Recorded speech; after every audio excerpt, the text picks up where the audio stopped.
Don't speak. Sorry, you read the title. Dark Souls 3? Okay, everyone calm. Otherwise... Oh yes. I saw that Death Stranding trailer. Oh, look at me, 10-minute trailer. Get alive. Listen, you guys know Elden Ring, 10 out of 10, number 3 of my favorite games of all time. People always tell me, oh, that's normie shit. You gotta play Dark Souls. I've seen the From Software game tier list. Look at that, 216 ratings, number rank. Dark Souls, Bloodborne, Elden Ring, Sekiro. It's not easy. I finally did it. I've spent the last week, 2 weeks, 3 weeks, a month maybe, finally finishing Dark Souls 3. All the DLC too. Slave Knight Gael, Nameless King, Schwester, Sister Friede. Gefickt. I have thoughts and they need to go out. Now I fully understand the Dark Souls franchise had to learn how to walk so Elden Ring could run. You always have to look at things to the time factor is important. Also, yes, Elden Ring had a huge unfair advantage with me because it was in fact my first game, right? Oh, there's so many enemy reskins. It's not gonna bother you if you've never played the previous game, huh? A genius. That being said, what impacts you impacts you. Life is life. Okay, we are going through this pyramiden style, yeah? Increasing severity of impact. Starting with things that bothered me a little bit and ending on big trouble. Big trouble. Here we go. The first thing that bothered me, yeah, we keep it simple here at the start. Having to go back every time to the Fire Link Shrine or whatever to level up. Excuse me? I didn't know this. I thought it's always been the case with these Dark Souls games that you go to the bonfire and that's where you upgrade. That's where you level up. But no, you have to port back to the shrine every single time you want to level up. Me no likey, unnecessary. There's a reason why Miyazaki fixed that in Elden Ring. Thank you. Number 2. Ooh, this is a small one, but this is the biggest cope ever. This is the biggest cope of all time. Now listen to this. Rantoni shitty opinioni. I'm here. I'm back. Keep it simple. Having to run back to a boss as you lose. Listen, if you think, oh no, that's actually genius, Miyazaki disagrees with you. That's why in Elden Ring, they came up with the Shrine of Marika right next to a boss fight because they know having to run back, there's no reason, it's annoying, it's stupid. There should be an option to restart immediately. Miyazaki himself, he fixed it. Because if you like that shit, then you have to explain to me why not just restart the whole game when you die. Now you have to run back to the point. It's not a big deal though. And the reason for that is another thing in which I think it's I think it's a very easy game. You have seen me play. I still have the controls in my... okay, warm up. You know I'm not one of those gamers who's like, I want to show you guys how good I am and I'm such a pro, I'm so good. I don't care. I play games for funsies. And I know why that is. I've played Elden Ring 5 times. I've had sex with Malenia 6 times. I've come in her mouth 8 times. And I was so looking forward to fighting some of these bosses, man. The Nameless King, I saw videos and I saw images and I'm like, oh my god, this is gonna be epic. This dude was a nothing. Again, not saying this to look like I'm cool. I'm just saying you how it was for me. Slave Knight Gael? That was 3rd try. What the hell was that? I would say the hardest boss I fought was the Sister Friede. She took me a few days and was a great fight, awesome fight, really enjoyed it. But generally, nothing here came close to Malenia. I get it, it's not really fair. If Dark Souls 3 was my first From Software game, it would have been infinitely harder, I understand that. It's unfair. Nevertheless, that's how it is. The challenge wasn't there. And speaking of bosses, before we go to point 3, please, Dark Souls fans with an open dick. An open arch. You have to admit one thing. Let's do it like this. The law of equivalent exchange. Big anime fan over here. If you shit on me for one thing, you have to agree on another. You take it and you give. You say I'm stupid for saying that. You have to say I'm right for saying this. Otherwise, the final boss of the main game, what the flip? Some fucking burning spermatozoid. You go to the arena, that's cool, but the fight, first of all, too simple. Secondly, who the fuck is that guy? It's the fire guy.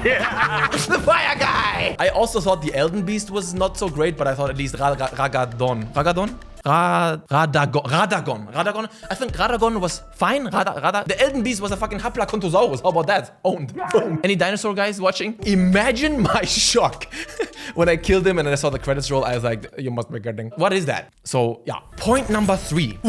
This is actually 2 problems combined. It's also an objective fact. And you know how much I love objectivity. Okay, no. It's an objective fact that these things are missing, but it remains subjective whether or not it bothers you. It's blah, blah, blah. Why am I getting started so early on? Elden Ring introduced stealth and jumping. Both are missing here, and that difference is felt. Big time. And don't give me this, you can jump if you sprint and click. Yeah, sure, why not? Yeah, who knows? Maybe goat, fuck your mouth. For a very long time, my brain was working under the assumption that all Souls games have the basic formula down and that's it. No. Maybe that was true up until Elden Ring. Because the absence of those two mechanics massively impacted the way I play. Jumping is such a basic thing, and not being able to do it properly and easily is a huge pain. I hate it. And stealth missing doesn't help either. And I'm not even like a rogue type player, still though. This represents a significant curtailing of player freedom, I do declare. Number 4. We're getting, what am I saying? I'm saying like we're getting into controversial territory. You guys are gonna shit on me for everything I say. I think the weapons are much more boring than in Elden Ring. Till the very end, I couldn't even find a weapon that I thought looked cool. In Elden Ring, there are so many cool weapons, I can't even decide which one to use. They all look so visually cool. In Dark Souls, not one that I thought looked interesting. Not one! I think I ended up playing, oh god. This is the second time I'm gonna out myself as a weeb in a video. Second time in one video. I used the katana, Uchigadon. What's it called? Uchigadana. That's what I used. I was always looking for alternatives, but everything looked boring.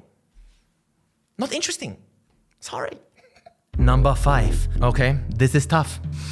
So can you be tough? I get it, guys. This is very subjective stuff. Obviously, it always is.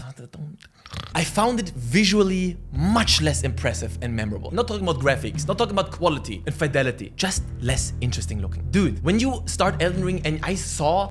Okay, we all know this. When you see the Earth Tree for the first time, mind blown. There was never a moment even remotely like this in Dark Souls 3. There is an area that looks cool, but just knowing it's all a facade, it's a stage, makes it less interesting to me. The cool thing in Elden Ring is you see something cool on the horizon, you will go there. Bam! Dark Souls obviously can't provide that because number 6, I don't need my games to be open world. I don't. I think a lot of franchises that want to go open world, they fail and they suck. Open worlds aren't inherently better. But in this case, for an RPG, it's an RPG. It matters. There's a strongly felt difference. The linear nature of Dark Souls 3 made this game just a little bit less exciting for me. The sense of exploration that Elden Ring absolutely nailed. We all know this. Elden Ring exploration, Dark Souls doesn't really have it. Of course, it can't provide that, being the type of game that it is. The only sense of exploration you have in Dark Souls is found another shortcut. Cool. Found another shortcut. Yeah. Right? It is therefore, of course, much more restrictive. You know, some people say to me, before I played Elden Ring, many time ago, oh, Elden Ring is open, but then you have these legacy dungeons, and these legacy dungeons feel like the Dark Souls games. That may be true in a gameplay loop type sense, but quality-wise, I see an enormous difference. Take the one that everyone knows, Stormvale Castle. That location in and of itself felt more intricate, complex, exciting than any location in Dark Souls 3. I am so sorry. This is a huge shitting on Dark Souls 3 video. If you're a huge Dark Souls 3 fan, argue your side in the comments. And hope I don't ban you. And this entire point here of exploration and intricacy of the locations and verticality, shortcuts, all this, it's kind of like one big point. It's generally just so much smaller too. It simply can't keep up with its big brother. I don't know where I saw this, if Miyazaki said this himself, or maybe I'm making this up. Look it up. Didn't he say also that Elden Ring is sort of the culmination of everything he's done? They take everything they learned and they create the ultimo hombre, the ultimo experience. Sometimes you have sequels that are so iterative that they replace the previous games, and sometimes you have sequels that are just so different that they can stand next to their prequels. They both are viable. For example, Fallout 3 and Fallout 4, say what you will, but these games are so different that Fallout 4 couldn't replace Fallout 3. Or maybe for you, New Vegas. These are fundamentally different games. In my eyes, there is no reason to play Dark Souls 3 if you have played and loved Elden Ring. Oh, I just remember. Before I get to the point where I think Dark Souls 3 could be equal or better, there's one in where Dark Souls 3 is definitely better. Dark Souls 3 has 19 unique bosses. Elden Ring only has 8. Why? Because for some reason that nobody understands, Miyazaki decided to reskin some of the major bosses like Margie.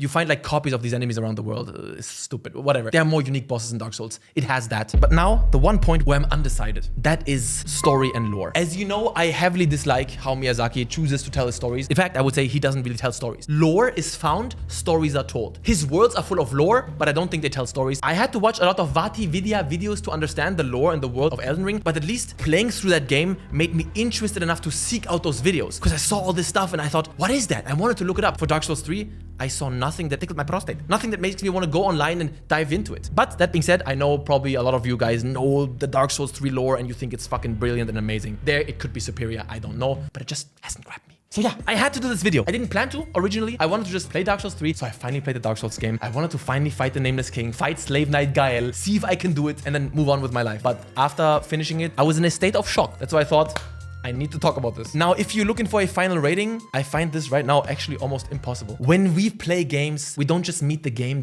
also meets us. Right? Write that down. And if I had met Dark Souls 3 before Elden Ring, this rating would look very different. And my Elden Ring rating would also probably look different. Lower, probably. But I have to accept the reality how it is. And my final rating I can't say it. I can't say it. I think the game was, yeah. I think it was okay. Anyways, have a good one, guys. That's it from me today. Love you, and see you. Peace. If you like Souls-like games, well, there's a competitor from Germany. It's called Gothic 1 and they're remaking it. I checked out the demo. Check it out. Krasser shit.